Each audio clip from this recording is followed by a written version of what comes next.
Meanwhile, on third down, they take a shot at the end zone, but it's incomplete. So they opted to pass for it on third and goal. Let's see what they do on fourth and goal. Well, I think they threw it with the idea that if they didn't get it, they would go for it on fourth and goal. So they've got another play in their pocket. They're going to have to call it right now. No field goal here.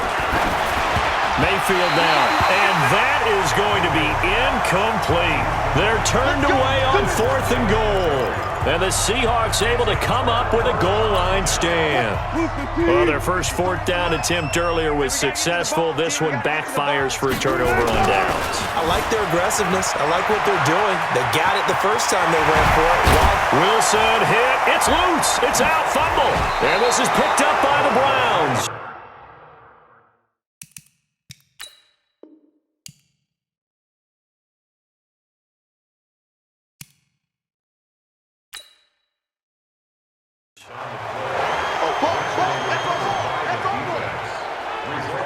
All the practice, all the training, all the meetings. In this situation, I know exactly what quarterbacks are taught. Take care of the football. That's job one, paramount, because you cough it up here, you might be giving up 6 points real easy. Tip of the cap to the defense, though, forcing the fumble. Mayfield now after the fumble recovery. And it'll be intercepted. Trey Flowers picks it, and a big turnover there as his guys will get the football back.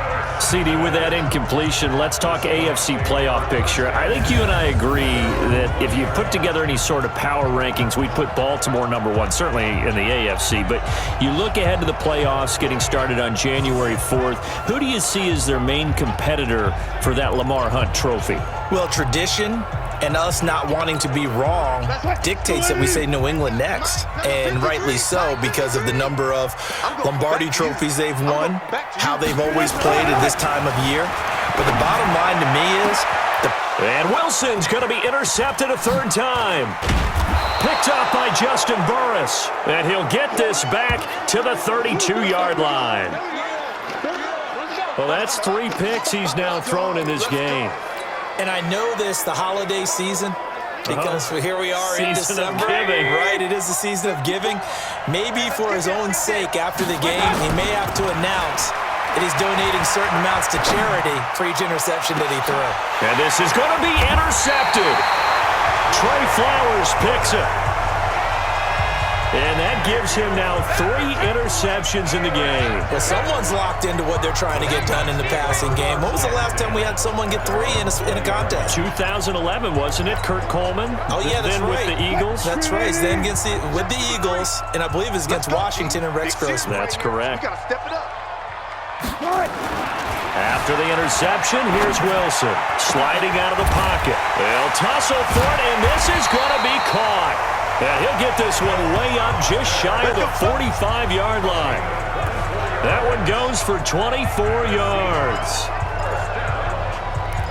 Looked like the defense put pretty good pressure on him, but he's able to flush out to his right to try and evade people. On the run, had to get on his horse. Still accurately throws a nice pass for a first down. On first down, Wilson. Pressure comes, and Wilson's going to go down. Credit the sack to the always disruptive Olivier Vernon. I'm starting to feel for that quarterback back there. I mean, you know me. Normally, don't have a lot of empathy for the QB, right? In this case, definitely. He's been under constant duress this entire game. I don't know how he's surviving back there. And to think, there's still a long way to... Wilson hit. It's loose. It's out. Fumble. And this is picked up by the Browns. When I see a play like that, I come back to risk-reward. I don't know about you, but is it worth it at that point, whatever you're going to pick up, to either take the hit, and in this case, lose the football? So, should have gone down. I mean, hindsight's always 20/20, but that's the safe play. You're exactly right. Hindsight's really never wrong, is it? Because you can analyze it, but I think ultimately you got to look at it as a first option, taking care of the ball, getting what you can, and that's it. Don't worry about it anymore. And this time he's able to take it down to the 42. All that only nets him a yard. It's second down. And, partner, I think that's a great example that not all tight ends are created equal. Because everything was right. Got the completion, but he's not one of the more dynamic guys in the league. So even though he caught it, couldn't turn it into much more. Here's a quick hitch route, and the throw complete. That's good for a Cleveland first down, an 11-yard pickup. Line of scrimmage, the 31 now on 1st and 10. Throwing, Mayfield. He's got a first down and much more inside the 20. And he's going to get into the end zone. So the fake spike works, and they score. Odell Beckham, 31 yards. And the Browns are going to tack on to their advantage. And that, boys and girls, is an NFL record 6th touchdown reception. The record has stood since 1950. What a game. How about that? Because so many things have to go right in order for it to happen. Not just him catching the passes, someone delivering it accurately, offensive line giving him time to throw the ball. A true team record, but he stands above it because he was on the receiving end of so many great plays.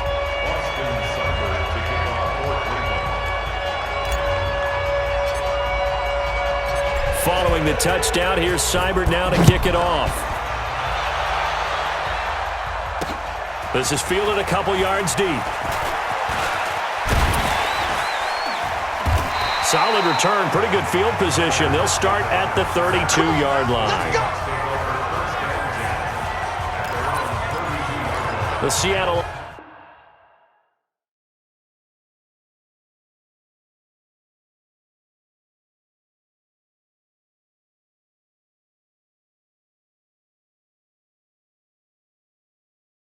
offense now set to come back out on the field. And last time, not only the turnover, but that turned into 6 points. They got to make up for that here. We always hear about empty possessions, but some are worse than others. You can have an empty possession, punt the ball away, get yourself set to play defense, but when you... He's got it at the 15. And he takes this way down deep into Cleveland territory. It's a big play there for Seattle. 55 yards. Well, even after all those interceptions, he's not deterred, still confident to go deep at work there. I think all the old rules about playing that position still apply. If things go wrong, you still act like you're the best player out on the field. You still carry that supreme arrogance with you and continue to... And he's going to score. It's a Seahawk touchdown. A 13-yard touchdown run as his guys are back within a single score. This is becoming quite the half he's had here. Remember in our pregame meetings, they talked about wanting to run the football and staying with it? Well, when you're scoring this many touchdowns, there's no reason to go away from it, is there? They are off to a fantastic start. They hope it continues. 3 already for him. Extra point up and through by Myers. And this is back to an 8-point game. Well, we looked at each other right away. We knew that flag was coming out. And I always enjoy the conversation post because officials always tell you, I don't want to throw the flag, but you caused the play. You did it. I had to. After the roughing penalty on the PAT, they'll kick off from 15 yards further upfield. And no return on this one as the fair catch is signaled for and taken. Beckham and the Browns set to take over again. He might be on his way to a record-setting performance. So good here. We're only in the second quarter. And it's so interesting when we watch these types of days unfold for a receiver because they need a quarterback throwing it accurately, people to block for the quarterback, so many other variables.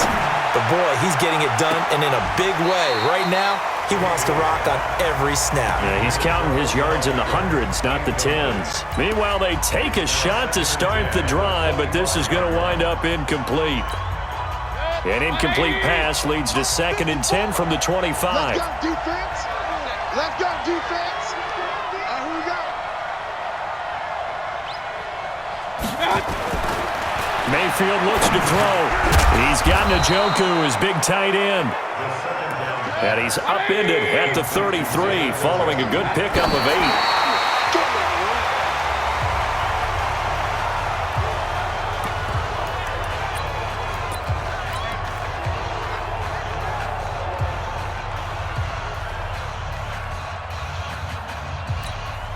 And how about the call here? They need 2 yards in their own territory on 4th down, and they're going to go for it.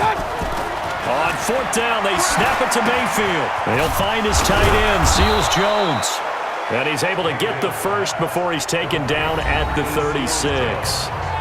Now the Browns signal for the second of their timeouts. So as they take it over, we step aside.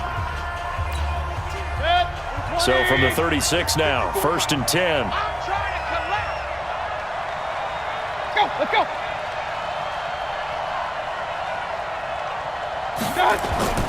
Going to the air again with Mayfield. Dancing, and he can't find a receiver, and he's brought down. The sack there by Rasheem Green. They come up on 2nd and long, and the pass protection just has not been there this afternoon. Oh, he didn't spike it. He faked it. And a flag comes in as that one falls incomplete. Offense. Well, let's see who this is on.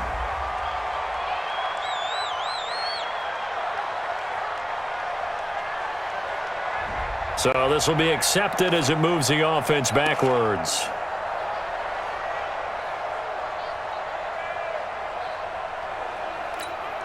The Browns on 3rd down. They've been good, 3 for 4 thus far. This is 3rd and 17. To throw, Mayfield. He'll let it go deep for Beckham.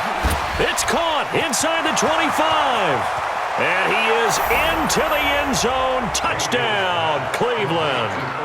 Odell Beckham, 71 yards. And the Browns are going to tack on to their advantage. I don't even know what to say anymore. I mean, I've lost track of how many times he's been in the end zone. This is just flat unbelievable. Doesn't matter whether you have an abacus, a calculator, just old-fashioned pencil and paper trying to total it up. The number is staggering. What a performance. This man knows how to find the end zone and make it count.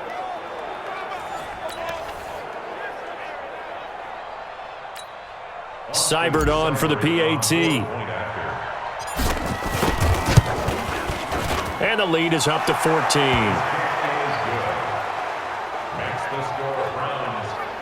That time a 6-play drive. And it's capped off by the Browns touchdown.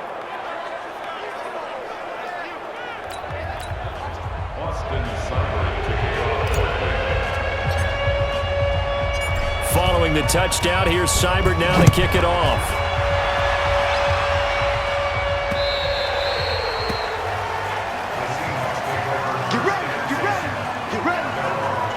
And Seattle now ready to march onto the field.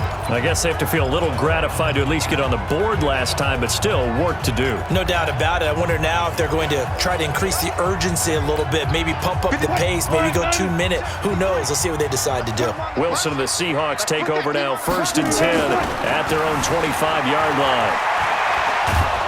And he can't get rid of it. He's taken down. The Browns will quickly use their 3rd and final timeout. And with that, they're now out of timeouts. There's still plenty of time remaining here in this 2nd quarter. They come up on 2nd and long, and the pass protection just has not been there this afternoon. Escaping the pressure right. And gets by him, and now a little daylight. And he takes us beyond the 35 before going out of bounds. The rushing numbers for Wilson, maybe down from earlier in his career, but he's still a threat to go, showing it there, picking up the 1st down.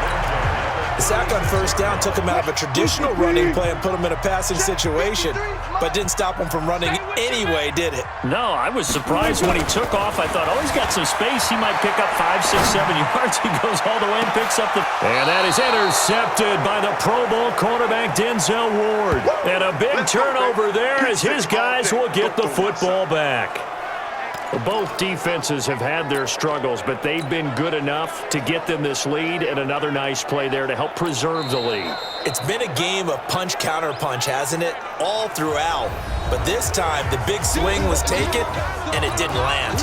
Nice play by them on defense.